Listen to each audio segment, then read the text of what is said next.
Hello दोस्तों, स्वागत है आप सभी का हमारे YouTube channel A to Z solution point पे। आज हम लोग इस वीडियो में चर्चा करेंगे कि बिहार शिक्षक नियोजन, जैसा कि आप लोगों को पता होगा कि बिहार शिक्षक नियोजन का काउंसलिंग 1 to 5 और 6 to 8 दोनों का काउंसलिंग 5 जुलाई से शुरू होने वाला है। 5 को है, 7 को है एंड 11 को है। तो काउंसलिंग से पहले हम लोग ये जान लेते हैं कि काउंसलिंग करवाने के समय हम लोगों को कौन सा फॉर्म फिल करके वहाँ जमा करना होगा, कौन कौन से डॉक्यूमेंट लगेंगे, काउंसलिंग कैसे करवाएं ताकि सीट कंफर्म हो, कितने कट ऑफ वालों तक का सिलेक्शन हो सकता है और एक दिन में एक से ज़्यादा काउंसलिंग कैसे करवाएं। इन सभी प्रश्नों के उत्तर हम लोग इस वीडियो में जानेंगे। अगर आप लोग हमारे यूट्यूब चैनल पर नए हैं तो चैनल को सब्सक्राइब कर लें, बेल आइकन को दबा लें ताकि हमारे वीडियो का नोटिफिकेशन आपको मिल सके। तो आइए वीडियो स्टार्ट करते हैं। सबसे पहले तो हम लोग समझ लेते हैं कि काउंसलिंग प्रपत्र कैसे फिल करना है, कौन कौन सा डॉक्यूमेंट लगेगा। इस क्वेश्चन का आंसर जान लेते हैं। आइए देखते हैं। तो इसमें सबसे पहले आपको देखना होगा कि शिक्षकों की कोटि, यानी आप किस ग्रेड में फॉर्म फिल किए हैं उसको टिक करना है। यानी किस ग्रेड का काउंसलिंग है। 3 काउंसलिंग है ना, एक नगर शिक्षक, एक प्रखंड और एक पंचायत। तो जिस दिन नगर का होगा उस दिन नगर में टिक कर देना है, जिस दिन प्रखंड का होगा प्रखंड में कर देना है और जिस दिन पंचायत का होगा पंचायत में कर देना है। ठीक है। उसके बाद आप लोग आवेदित विषय में, जिस विषय से आपने आवेदन किया था, जैसे यहाँ पे सामान्य सामान्य लिख देना है या इंग्लिश में आप जनरल लिख सकते हैं। ठीक है। इस तरीके से आगे बढ़ना है और नियोजन इकाई का नाम, किस नियोजन इकाई का आप काउंसलिंग करवा रहे हैं उसका नाम लिखना है यहाँ पे। फाइनल मेगा सूची में आपका कितने नंबर पे नाम है वो लिखना है। अभ्यर्थी का नाम, आप अपना नाम डालेंगे, पिता का नाम, माता का नाम, जन्म तिथि। ये सब डालने के बाद आगे बढ़ेंगे और आगे देखते हैं क्या है। अब देखिए, शिक्षक नियोजन में उपस्थिति अंतिम शिक्षक नियोजन काउंसलिंग में उपस्थित अंतिम मेगा सूची में शामिल अभ्यर्थियों द्वारा सभी मूल शैक्षणिक एवं प्रशैक्षणिक प्रमाण पत्र संबंधी मूल अभिलेख विवरण, यानी कि वहाँ पे आपको कौन कौन सा डॉक्यूमेंट जमा करना है उसके बारे में इस वीडियो में आपको अब आगे देखते हैं हम लोग। मूल प्रमाण पत्रों का विवरण, इसमें हाँ और नहीं लिखना है। ठीक है, यस और नो लिखना है। सबसे पहले रसीद, फॉर्म जो फिल किया था आपने उसका रसीद होगा आपके पास, वो है या नहीं, हाँ या ना लिख देना है। मैट्रिक का मार्कशीट, मैट्रिक का ओरिजिनल सर्टिफिकेट, इंटर का मार्कशीट, इंटर का सर्टिफिकेट। अगर आप डीएलएड हैं यानी एनआईओएस डीएलएड है तो आपको इंटर तक का ही देना है। अगर आप बीएड हैं 6 to 8 हैं तो आपको स्नातक यानी ग्रेजुएशन का भी जमा करना है। मूल प्रमाण पत्र, अंक प्रमाण पत्र, ये सब जमा करना है। उसके बाद प्रशिक्षण अंक पत्र, यानी कि जो भी आपने किया है, बीएड हो या डीएलएड हो, तो दोनों का मार्कशीट और सर्टिफिकेट दोनों जमा करना है। उसके बाद आप अगर सीटेट हैं या टीईटी हैं तो उसका मार्कशीट और ओरिजिनल सर्टिफिकेट।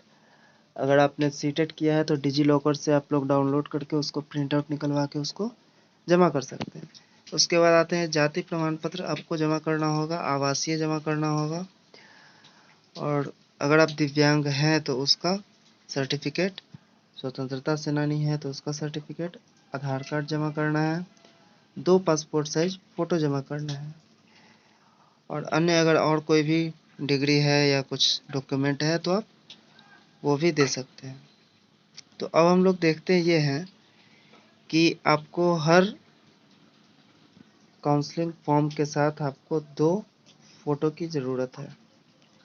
तो आप इस हिसाब से पहले ही अपना फ़ोटो कम से कम 40-50 फ़ोटो तैयार कर ले और इस काउंसलिंग फॉर्म को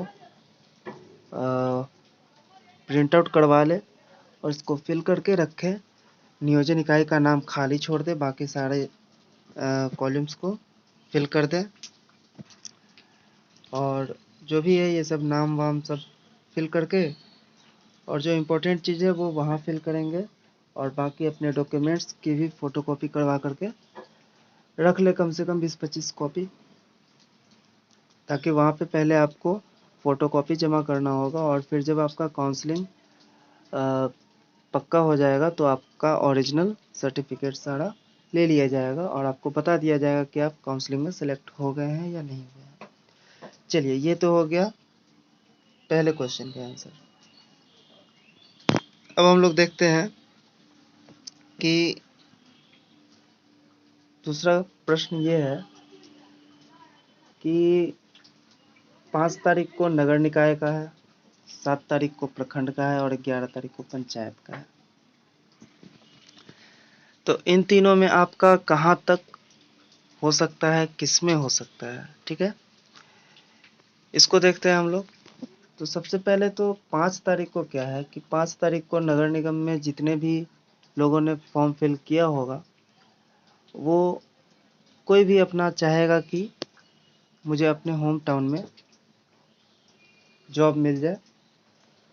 तो उस दिन 5 तारीख को अगर आपका मेरिट 80 से 90 के बीच में है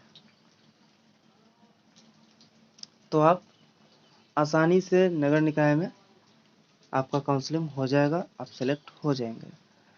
तो इसमें यहाँ पे फ़र्क ये पड़ता है, इस काउंसलिंग से लो मेरिट वालों का भी होने की उम्मीद है। कैसे, तो देखते हैं। पहले दिन 5 तारीख को 80 से 90 वाले छट जाएंगे, लगभग 10 से 20 हज़ार स्टूडेंट उस दिन निकल जाएंगे। उसके बाद सेकंड 7 तारीख को जो है 170 से 80 के बीच वाले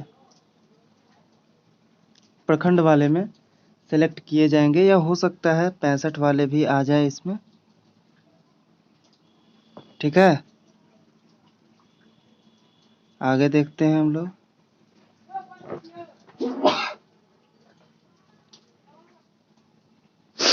11 तारीख को उसी तरह पंचायत का जब होगा तो पंचायत में आप लोगों को बहुत ही सावधानी से सेलेक्ट करना है कि आप किस पंचायत किस प्रखंड में जा सकते हैं, आपका कितना मेरिट है और आपके ऊपर कितने लोग हैं।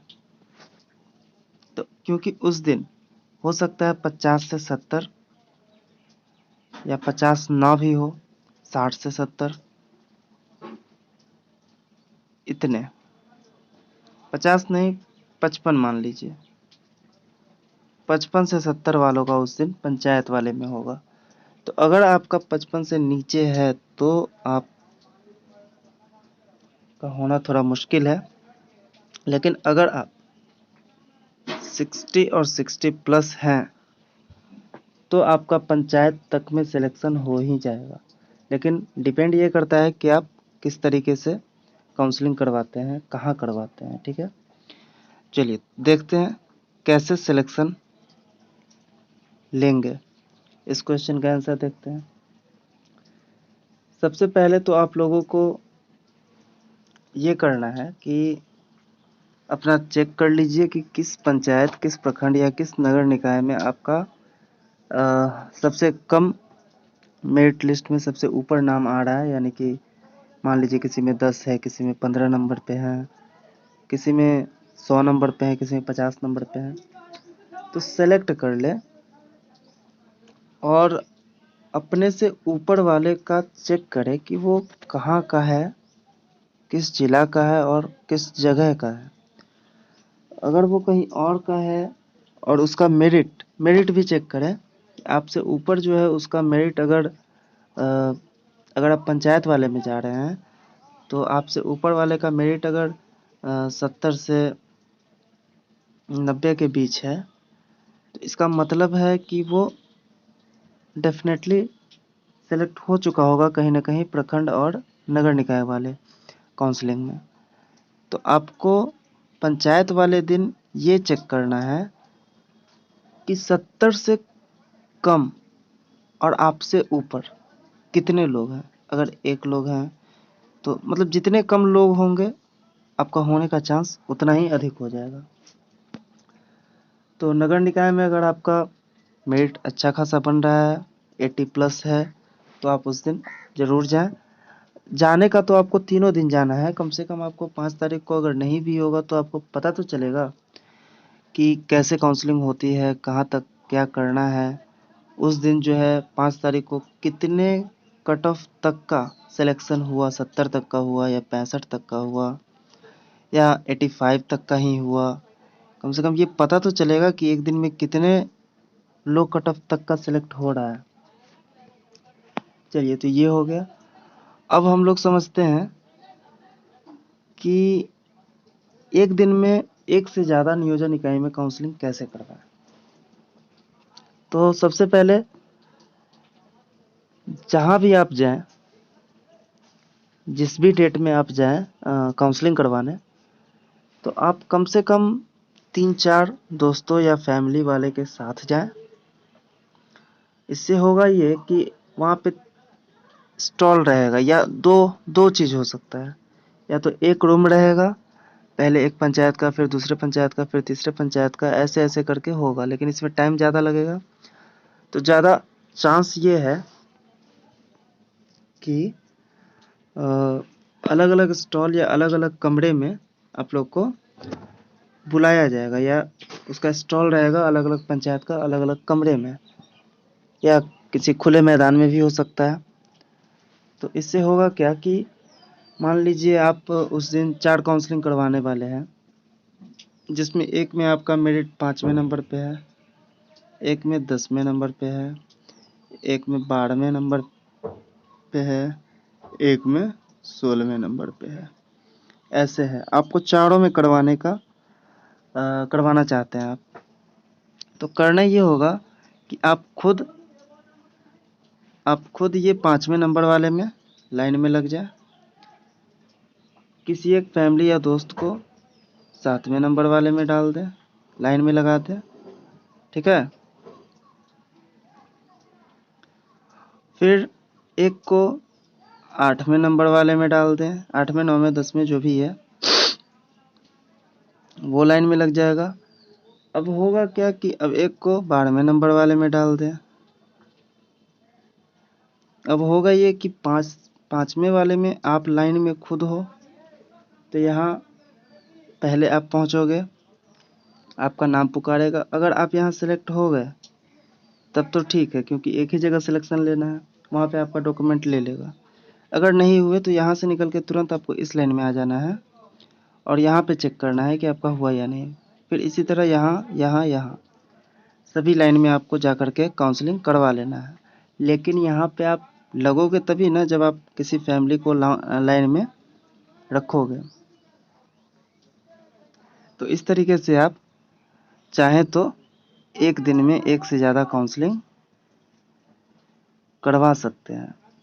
चलिए, आई थिंक मुझे लगता है आपके सभी सवालों के जवाब मिल गए होंगे कि एक दिन में एक से ज़्यादा काउंसलिंग कैसे करवाएं, आपका कम मेरिट है तो कहाँ जाएं, कैसे जाएं, क्या करें।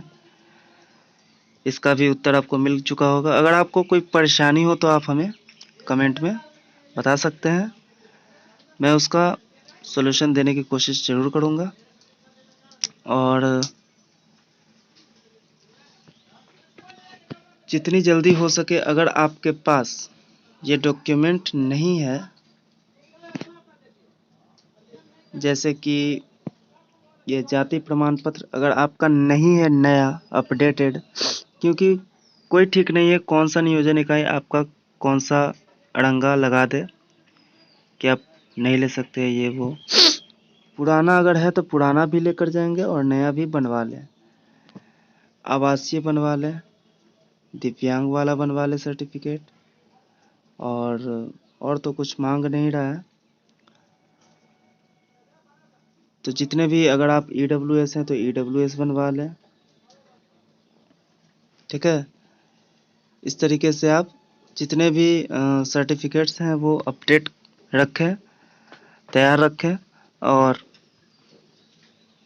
अपने तरफ से कोई भी चूक नहीं होना चाहिए, क्योंकि नियोजन इकाई, कोई भी नियोजन इकाई कैसा भी हो सकता है, कुछ भी कह सकता है कि हाँ आपको ये करना है, वो करना है। तो इसमें और भी आगे देख लेते हैं कि यहाँ पे आपको कुछ ये प्रमाणित करना है कि सूचनाएं सही है, किसी प्रकार की सूचना गलत पाए जाने पर उम्मीदवारी रद्द करते हुए आवश्यक कानूनी कार्रवाई की जा सकती है। यहाँ पे आपको सिग्नेचर करना है, प्लेस और डेट डालना है। उसके बाद यहाँ पे आपको काउंसलिंग प्राप्ति रसीद मिलेगा। आपका काउंसलिंग जहाँ पे होगा वहाँ से आपको ये काट करके दिया जाएगा। आपका नाम रहेगा, प्रखंड पंचायत का नाम रहेगा, शिक्षक नियोजन हेतु काउंसलिंग किया गया जिसकी प्राप्ति संख्या ये है। यहाँ पे आपको वो नंबर दे दिया जाएगा, रसीद नंबर। यहाँ पे नियोजन इकाई का हस्ताक्षर और मोहर के साथ आपको दे दिया जाएगा। जैसा आपने फॉर्म भरा था तो आपको रसीद मिलता था ना, ठीक वैसा ही रसीद आपको यहाँ भी मिलेगा। तो आई थिंक अब कुछ बचा नहीं। अगर आप लोगों को और भी कोई डाउट हो तो हमें बिल्कुल व्हाट्सअप कर सकते हैं हमारे नंबर पे। व्हाट्सएप पे अगर आप चाहें तो ये प्राप्ति रसीद जो है वो मैं सेंड कर सकता हूँ। ये नंबर है 8083107767। डिस्क्रिप्शन में मैं टेलीग्राम का लिंक दे दूँगा, वहाँ पे आप हमें मैसेज कर सकते हैं और हमारे साथ जुड़ सकते हैं। अगर आपको ये वीडियो अच्छी लगी हो तो हमारे चैनल को सब्सक्राइब करें, वीडियो को शेयर करें, लाइक करें। धन्यवाद।